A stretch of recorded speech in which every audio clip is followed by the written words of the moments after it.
Up here in Vernon Township, you may have heard the story of 13-year-old Ethan Chaplin. He's the young man who was suspended from school for twirling a pencil. Another student said that the pencil appeared threatening, was symbolic of a gun, and ultimately told the teachers. He was sitting in math class just twirling the pencil. This is the actual pencil, yeah.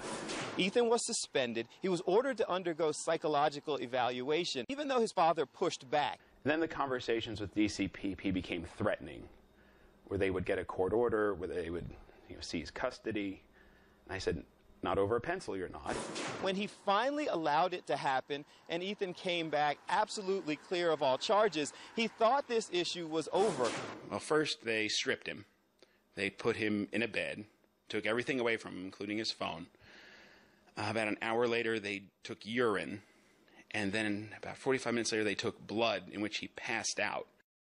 And they released him. So after Ethan completed the battery of tests, his father, Michael Chaplin, told me that he was a little bit upset that his son was being put through this. So while they were leaving the hospital, Michael and one of the state workers from Protective Services exchanged words. As the DCPP worker left, he and I went outside and we exchanged words. Not violent, but not pleasant words. Sure.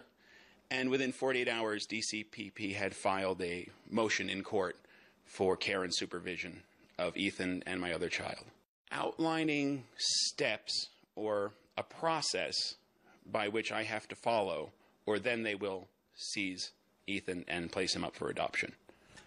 Now, in fairness to all involved, Michael Chaplin and Ethan's mother do not appear to have a good relationship. So the state is caught up on some back and forth, he said, she said. But based on the documentation that we saw, doctor's notes and notes from the school, there doesn't appear to be a lot of evidence that Ethan is in any danger. And it begs the question as to why a twirling pencil and a so-called gun symbolism has led to this nasty battle. I reached out to Child Protective Services and told me that by law they can't speak specifically to any cases, but generally speaking, simply twirling a pencil would not be enough to initiate their involvement.